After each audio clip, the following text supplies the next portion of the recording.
Now we're going to the investment level of relationships. Are we willing to invest in others? And there are 5 people principles in the investment stage. Number 17, the gardening principle. The gardening principle says all relationships need cultivation.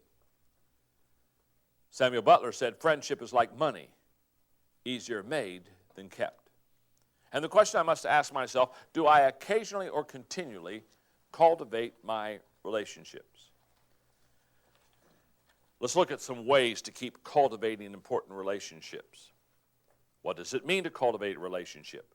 Whether it's as a spouse, parent, or a friend, you can start to cultivate a healthy, growing relationship by focusing on the following 6 things. Number 1, commitment. Researcher Dr. Kinsey observed, there may be nothing more important in a marriage than a determination that it shall persist. With such determination, individuals force themselves to adjust and to accept situations which would otherwise seem sufficient grounds for breakup. Scott Peck wrote a classic work on human psychology in the late 1970s called The Road Less Traveled. This book really marked my life.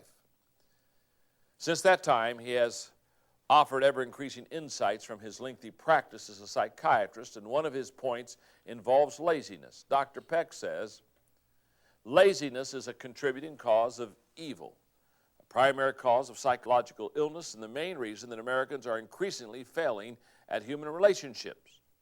He notes that meaningful relationships require commitment and work. Those who are lazy are seldom willing to expend that kind of energy. Many marriage counselors would concur that laziness is the major cause for failure of marriages. Too often people know what needs to be done to restore a relationship but won't put forth the effort. Relational sloth has become an epidemic that we must honestly address. Number 2, to cultivate a relationship, communication. Number 2 is communication. Just the ability to have a system to communicate. One of the things that helped me and my wife, Margaret, is early in my marriage, what I would catch myself doing is I'd catch myself working all day, and when I'd come home, she'd say, well, what happened? And I'd say, well, nothing. What do you mean, nothing? Well, all right, well, something happened, but nothing important happened. Well, you can tell this is not a good thing.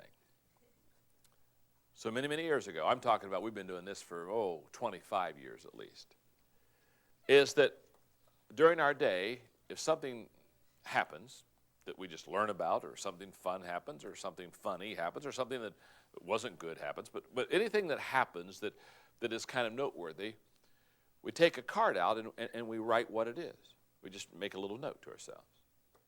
Now this is huge. 25 years ago, I made a commitment that if something happened that was noteworthy, I would not tell anybody about it until I told Margaret first. Because what happens is if you tell a dozen people what happened during the day, something, by the time you get home, it's old hat. The first time you've got all kind of energy. Isn't that true? And oh, my goodness, guess what just happened? Now, you know what's interesting is, what that means is not every day, but most days, I've got to call her in the middle of the day because something just happened, and I got to tell somebody. You follow me? And I call, I said, Margaret, 60 seconds. Just guess what did? You're kidding me. Oh, okay. We laugh, hang up. Now, and tell others. You have no idea what that's done to cultivate our relationship. She knows that she's not the last person in the food chain to hear. She does the same for me, by the way. Number 3, friendship. Obviously, to cultivate a relationship, there needs to be a friendship. Samuel Johnson remarked, if a man does not make new acquaintances as he advances through life, he will soon find himself left alone. A man, sir, should keep his friendship in constant repair. That goes for old friendships as well as new ones. I think we sometimes take for granted the people closest to us, and as a result, we neglect to try being good friends to them first. Number 4 is memories. To cultivate relationships, you want to create memories. I really work hard on this because here's what I believe. Here's what I believe about your children. I believe that your children won't remember what you bought them at Christmas time 20 years from now. Maybe they remember a key bike when they were 10 years old. They remember three, but can I tell you something? You'll buy them hundreds of things and they'll remember three or four. Because people forget things. But people don't forget memories. The experiences you do together are more important than anything else. And so I determined a long time ago to become a maker of memories. And I literally, every month, work on 2 or 3 things that I believe will create memories for maybe somebody I work with, perhaps somebody, maybe for Margaret, maybe for my kids. But I'm always working on memories. Because here's what I know. If we do something together, we experience something together, they'll never forget those experiences. My kids, when we lived in San Diego, we were away from most of our family, which was back east. So Margaret and I determined when our children were very small that we would go up to a little place about 45 minutes from our house called Lawrence Welk Village. And it had a little golf course and swimming pools and a place where you could fish and just all this stuff. And we decided that we would go and we'd get a little place there, a little timeshare there, and every year we'd go back to that same place. I was, the other day I was back, and we were going up to Los Angeles to play golf, and I was with my son-in-law, Steve Miller. And when we passed the village, Steve, I didn't say anything about it. Steve said, let me tell you something. He said, every time we pass this village, your daughter, Elizabeth, my wife, goes back into length of telling me all the things that she's done there. Well, she's not forgotten them. To cultivate a relationship, create memories. Number 5, growth. To cultivate a relationship, there has to be growth. Benjamin Franklin said, promise may get friends, but it is performance that keeps them. When you begin any relationship, it is filled with promise, but you have to find ways to keep it fresh and strong so that it continues to have potential and not just good memories. One way to do that is to grow together. Make your growth intentional with your best friends. Number 6, spoiling each other. Just practice spoiling each other. Voltaire wrote, if the first law of friendship is that it has to be cultivated, the second law is to be indulgent when the first law has been neglected. Just spoil your friends. Do just wonderful things for them. People principle number 18. People principle number 18 is the 101% principle. The 101% principle says, find the 1% that we agree on and give it 100% of our effort. Darryl Zanuck says, if 2 men on the same job agree all the time, then one is useless. If they disagree all the time, then both are useless. And the question I must ask myself is, can I find common ground, and will I give it 100% of my effort? Now, when do I practice this 101% principle? It is an incredible tool in anyone's relational toolbox. However, it's not something that can be pulled out and used all the time. I say that because this principle takes a big commitment of time, energy, and thinking. Therefore, before practicing this principle, you need to ask yourself some questions. Now, I know that I'm a little vulnerable when I start helping you ask these questions, but this principle takes such time and effort, you have to ask these questions. Number 1, is the person worth the commitment? Every person has great worth, but they don't all have the same relational worth to you. So you have to ask yourself, where do I use this 101% principle? Where do I find that 1% we agree on and give it 100% of my effort? Because there's a lot of things we're disagreeing on. Well, family, inner circle people. But you can't give 100% commitment to 1% you agree on with everybody. So you have to kind of evaluate, who do I do this with? Number 2, is the situation worth the commitment? A lot of situations, you don't have to do this 101% principle at all because it's just going to pass. It's just here, and it's going to pass whether you give it a commitment or not. Number 3, is the issue worth the commitment? What is the issue? Is the issue worth you giving 100% of your commitment? And number 4, is the return worth the commitment? So let's talk about this 101% return. Practicing the 101% principle can benefit you in many ways. Here are 6. 1, it allows you to build a foundation for change. Why? It's very simple. Change always begins on common ground. Just recently, I was in Washington, D.C., and I was spending a day with the CIA. They're going through a lot of changes, and so they said, John, we'd like to have you meet with 14 top leaders and have a long lunch, but then we would like you to address about 500 or 600 of our people that are kind of leading departments about all the changes we're going through and how leaders view change and how they handle change. And so it was a wonderful, wonderful time. But what I shared with them that day, I share with you. When change must occur, there's a temptation for us to look at differences. Well, if I change, this is going to be different, and this will be different. And what happens is differences tend to separate us. And what we do is when we want to see change accomplished, the first thing we want to do is we want to find common ground. What do we all agree on? Let's start there. Let's start on something that we can, let's find the 1% we agree on and let's give it 100% of our effort. That's the beginning of a successful change.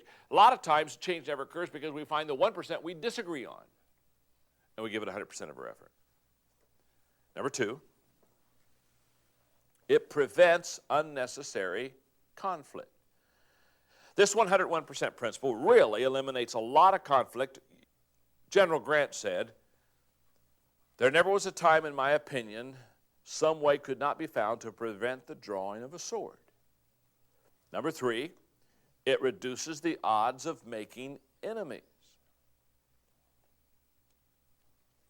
Emerson observed, he who has 1,000 friends has not a friend to spare, while he who has one enemy will meet him everywhere. Number 4, it keeps something of value that could have been lost. When you practice this 101% principle, you really get to keep those things that you value and those people you value. In the paragraph in your notes, how many potentially rewarding relationships have you missed because you focused on the differences instead of the common ground? How many potential friends have slipped through your fingers? How many productive business associations have been forfeited? Former New York Yankees manager Joe McCartney observed, any manager who can't get along with a 400 hitter is crazy.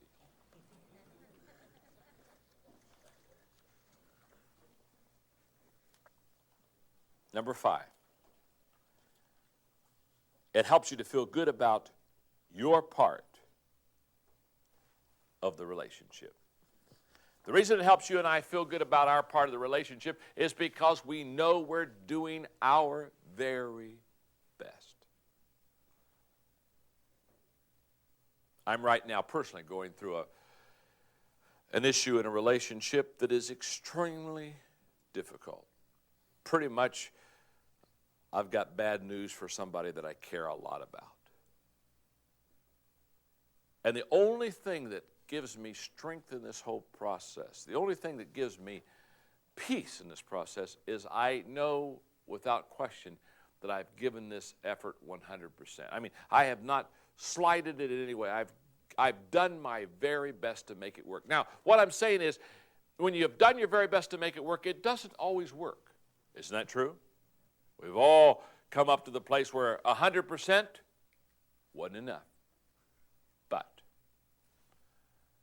when I walk away from a situation that doesn't work out good, and I know with integrity that I've given it my best shot, and that my motives have been right, and my effort has been total, I can walk away. Disappointed? Yes. But not devalued. because I gave that individual the very best that I could. Number 6, one more thing about the 100% principle. It enables you to make the best of difficult situations. The happiest people don't necessarily have the best of everything, they just make the best of everything. Adopting the 101% principle makes the best of every relational opportunity, and no one can be expected to do more than that. People principle number 19, the patience principle.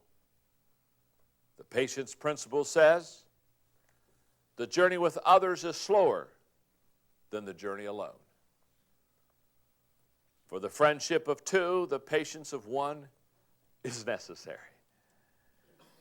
And the question that I must ask myself is, do I take others with me even when it's inconvenient? By the way, when I wrote this relationship book, I can tell you, sometimes when people look at an author, they think that the author writes those things which he or she really is good at. When I write, I have to have about 4 or 5 timeouts. Kind of like, excuse me, I'm writing this because I know it's true, not because I'm good at this. In fact, when I wrote the 21 Irrefutable Laws of Leadership, 6 of the 21 laws I don't do well at all. In fact, I would rate myself average or lower than average. 6 of them. In fact, that's one of the reasons why I know I have to have a team around me. Are you with me? Because I'm not good at them. In fact, if you think you're good at all of them, you need a therapist around you. You need a real friend that cares for you because you're in deep weeds.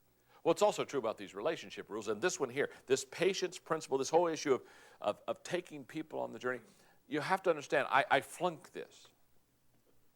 Okay? I'm not a patient person. When I was in school, what I hated more than anything else about school was review day, where the teacher would say, now tomorrow we're going to review our notes for the last 6 weeks because we're getting ready for a big test, and we'll review the notes so we can get ready for the test. And I'd raise my hand and say, do I have to come? And she'd say, of course you have to come. Why wouldn't you come? Because I took notes the first time. Excuse me? If I got it, do I have to come? And they always made me come. And I hated it. I'd say, here I am, sitting in the classroom, did my stuff on the front end. Now I'm waiting for everybody on the back end. Hit the ball and drag Charlie. Hit the ball and drag Charlie. Hit the ball and drag Charlie. After a while, don't you just want to hit Charlie? This has been a hard one for me to learn. One of my leadership lessons as I learned about what leadership is I learned that leaders aren't the first to cross the finish line. They may be the fastest, but they reduce their speed so everybody else can cross the finish line with them. What leaders do and what leaders know is that the very fact that you're a leader is that you bring people with you. That's where the patience principle comes in. In your notes, I constantly cast vision for the people of my organization, and then I left them behind. Not a good thing for a leader. I had to learn to connect with people and develop patience. These are 2 critical steps in relationship building. Patience without connection, and the relationship lacks energy. Connection without patience, and the relationship lacks potential. Connection with patience, the relationship has energy and potential. And if you want relationships to last, you need both energy and potential. So how do you become more patient in relationships? Number 1, prioritize patience as a virtue worthy of developing. In fact, Aristotle said, the greatest virtues are those which are most useful to other persons. Nothing is more useful to other persons than patience. Number 2, understand that it takes time to build good relationships. Number 3, practice the exchange principle. We've already talked about that. Instead of putting others in their place, what do we say? Put yourself in their place. To develop patience, you need to appreciate other people, how they think, and be sensitive to how they feel. Every person thinks his problems are the biggest, his jokes are the funniest, his prayers should get special attention, his situation is different, his victories are the most exemplary, and his faults should be overlooked. That's just how we are. Number 4, realize that people have and create problems.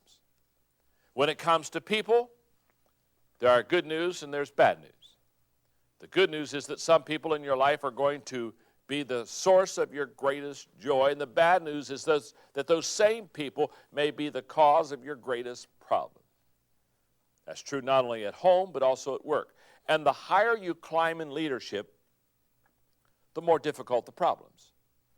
The findings of leadership experts Warren Bennis and Burt Nannis bear this out. They state, what we have found is that the higher the rank, the more interpersonal and human the undertaking. Our top executives spend roughly 90% of their time with others, and virtually the same amount of time concerned with the messiness of people problems. Sounds familiar, doesn't it? Number 5. Identify areas where people need patience with you. Oh my goodness. Now this has helped me a lot.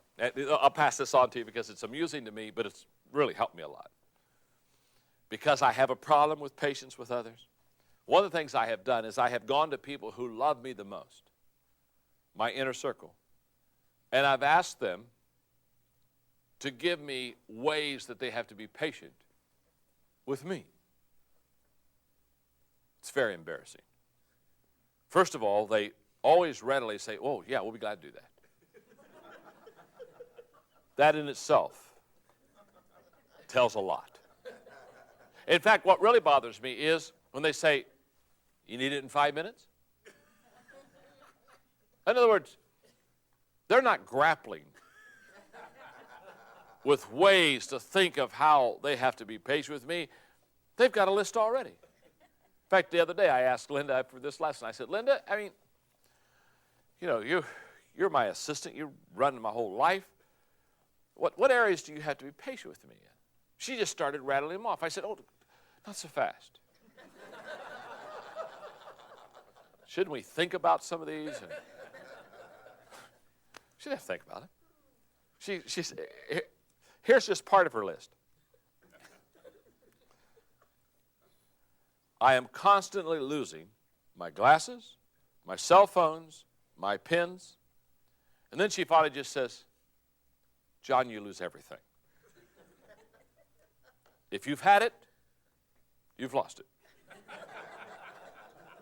If you find it, you'll lose it again. I have probably 30 pair of glasses. I have them everywhere. My answer to losing glasses is put them everywhere. So when you come through my house, you go through my house, well, Margaret probably is going to pick them up today because company's coming. That's always disgusting, too, because then I can't find them again. But if she just leaves them where they should be, you'll count a dozen, 15 pair yourself. Because it's just kind of like if you lose them, then don't carry them. Just wherever you sit, have some. Then she goes, this list doesn't, she said, John, anytime we're discussing planning, you want lots of options. That's very true. I like options. You don't know anybody that likes options as much as me. So when you say, we're going to do it this way, I will say, well, are there 7 other ways that we could do this too? Because you just never know when you need an option. Do you realize how much time it takes for her to give me all of the options I want in life? In fact, she's been with me now for several years, and now she'll proudly say, John, before we go through this, there are 5 options here for you. And she gets very proud, and then I'll find another 1 or 2 that I want. She said, I'm constantly changing my travel plans. Well, I do that. you just never know where opportunity is going to be. All of a sudden, opportunity's over there, so you got to go over there. I overschedule myself, and as a result, projects take longer than the time allotted. I hate to say no. Oh, my goodness. This morning, I had a request from some university, and I put yes, and then I scratched out and said, well, no. And then I wrote a note and said, well, maybe. And I handed it to her. Take care of that. Take care of that. Another one, she said, I want her to be able to call her 24 hours a day, 7 days a week. And that's part of the requirement. My sister have the cell phone on 24/7. So I stopped right now, pushed one button, she'd answer. Kate takes it to bed with her, has it all times. Now, I try not to awaken her much. But you just never know. Now, this list can go on and on. And when I looked at that, I thought, I'm a terrible person. But you know what that helps me do? Helps me be patient with the rest of my people. Because what I'm really realizing is I have a bunch of idiosyncrasies, and my team has to put up with those all the time. Number 6, recognize that all relationships have give-ups, give-ins, and give-and-takes. That's a fact. If you're in a relationship, you're going to have to give up some things, you're going to have to give in on some things, and you're going to certainly have to do the give and take. All relationships have difficult times. It doesn't matter how good they are or how long that they have lasted, and we can't always have everything our own way. We will experience areas where we have to give. The give-ups, for example, things I like to do but should not do at this time. When my children were small, because of the heavy responsibilities I had upon my shoulders of work and with kids, there was a period of about 8 or 9 years I gave up golf. Loved to play golf, but it's just one of those issues that you just have to set it aside for a time. And I said, I'll put this aside and give them the time they need, and then there'll be a time I can pick it back up. Give-ins. There are things I don't like to do, but should do at this time. For me, exercise. I can tell you that right now. And then give and takes, things we do for one another. You see, as I worked on this chapter, I got to thinking about my inner circle, the people closest to me who are integral to my satisfaction and success. Some of them are faster than I am. Some of them are slower. But with all of them, I try to do these things. Serve them. Let them lead and do it their way and assist them when it helps. Mentor them. Answer their questions, set an example, and direct or correct only when it will make a difference. Value them. Listen to their ideas, respect their positions, and never undermine their authority. And reward them. Take good care of those who take good care of you. People Principle number 20. The celebration principle. The celebration principle says the true test of relationships is not only how loyal we are when friends fail, but how thrilled we are when they succeed. Average people do not want others to go beyond average. And the question I must ask myself, do I enjoy and root for the success of my friends? Now, I must admit, when I was writing this book, this principle is very personal to me. Because in my young life as a leader, very quickly, I sensed a separation between me and some of my friends. And because I love people and I have pretty high relationship skills, that was very difficult on me. It was not until years later that I realized that nothing separates people like success. And when one person is successful and that friend is not getting that measure of success, it just breeds all kind of potential problems and issues. And as a very young leader, I sensed a lot of sometimes jealousy. And it would bother me, and I would try to say, okay, what can I do to get this friendship back and get this relationship like I really want it to be? And I just found out that in the journey of life, not everybody's going to take the journey with you. Not everybody should take the journey with you. Not everybody can take the journey with you. Not everybody will take the journey with you. And it's in that journey that this separation occurs. As I look back at my days in college, there have been a couple friends that have just absolutely been friends regardless of the journey that I've been on. They have just been my friends. And I value that friendship. I can't even express to you today what that means to me, to realize that they celebrated my success. And the question I have for you and the question I have for me is, do you celebrate your friend's success? Or do you rationalize it? Are you intimidated by it? Do you find yourself withdrawing from it? In your notes, those early experiences taught Margaret and me a lot. Many of the lessons we learned are things that you may also find valuable. Such as, number one, the joy of the accomplishment is diminished when nobody celebrates with you. When you accomplish something and you have no one to celebrate with, it's a little bit of a hollow victory. Number two, what hinders people from success often keeps them from celebrating others' success. Wow. In other words, the very thing that hinders people from having their own personal success often keeps them from celebrating someone else's success. Frequently, the very same qualities that prevent people from achieving success, emotional insecurity, a scarcity mindset, petty jealousies, etc., prevent them from celebrating the success of others. They constantly compare themselves to others and find themselves wanting. As a result, they have a hard time getting beyond themselves.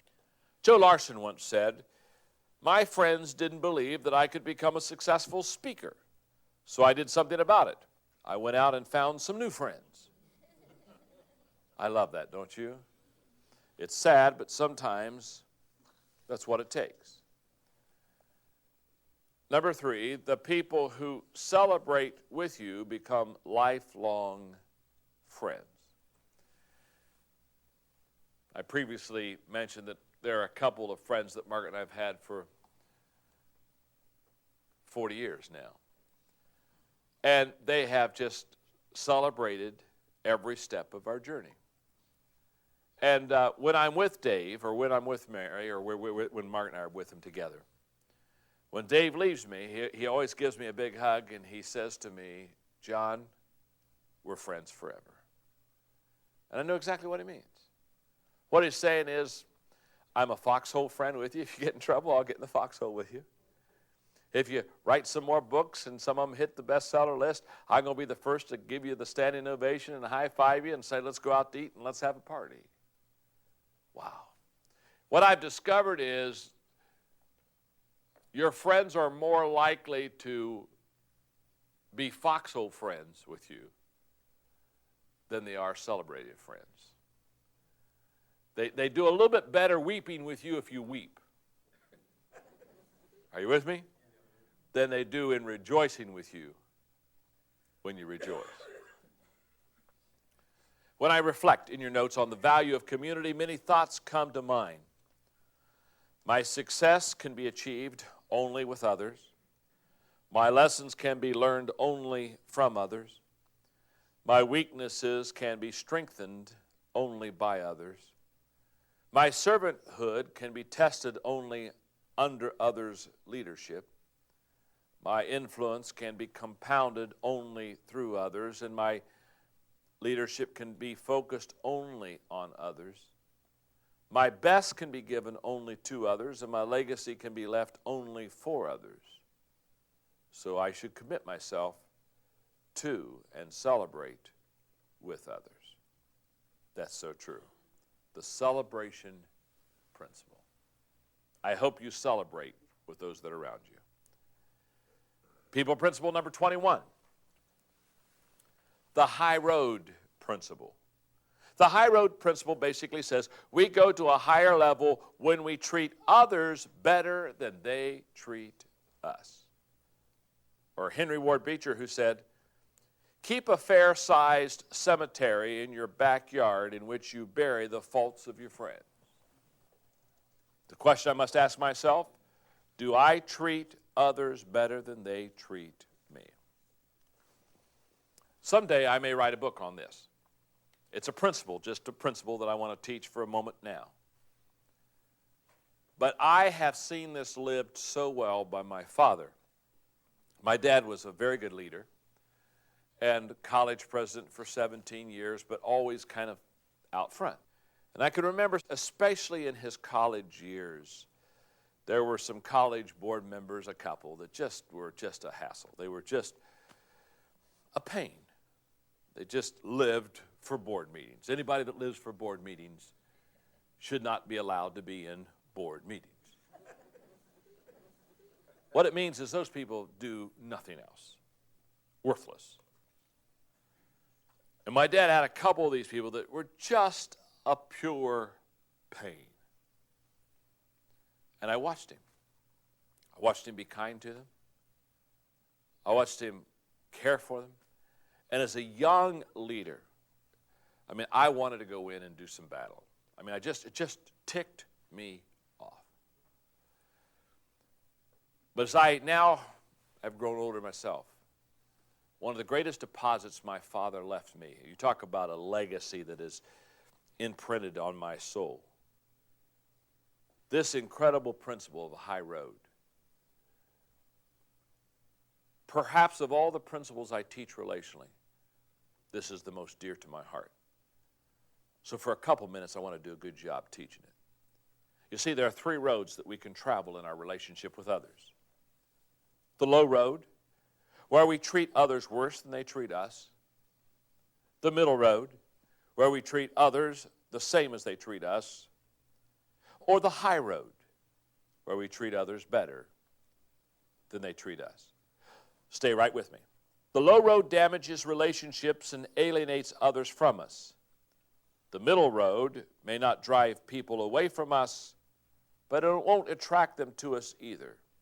It is reactive rather than proactive and allows others to set the agenda for our lives.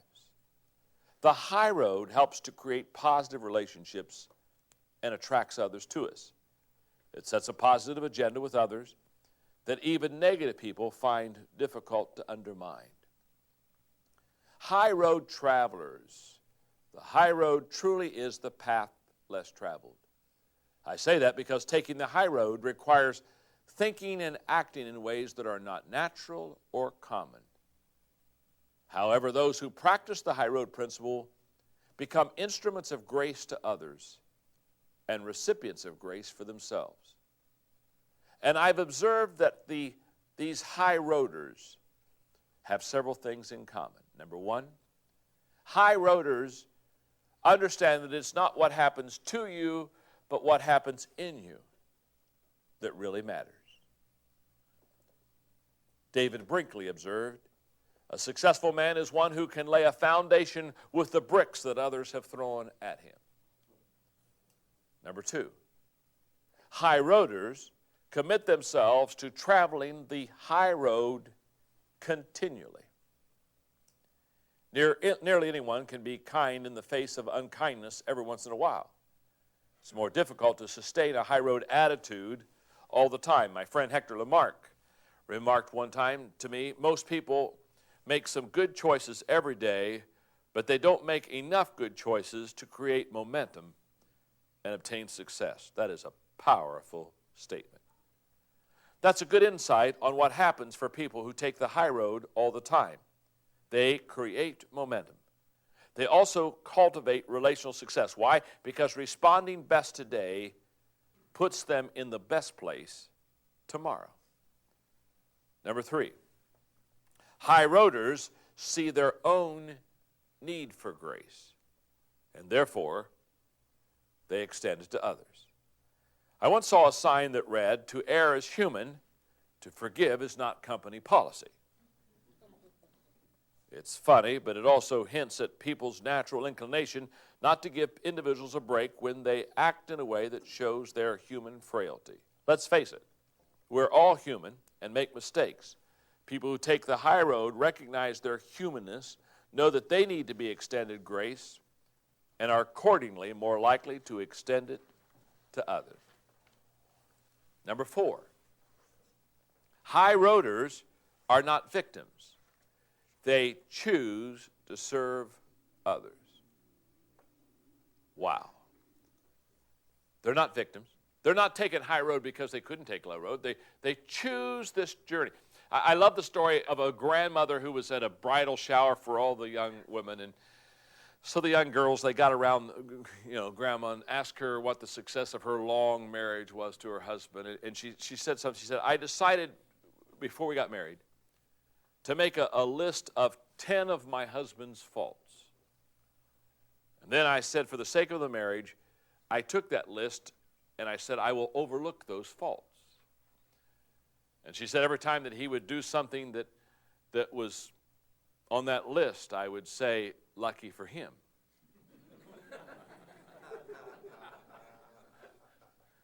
That's on the list. And she said, I have found the secret of a successful marriage is taking the high road. I believe that with all my heart. I believe no relationship can be sustained without at least one of the two people taking major high road most of the time. Number 5, high roaders set a higher standard for themselves than others would. People who embrace the high road make excellence their goal. That's something that can be accomplished if we care more than others think is wise, and risk more than others think is safe, and dream more than others think is practical, and expect more than others think is possible, and work more than others think is necessary.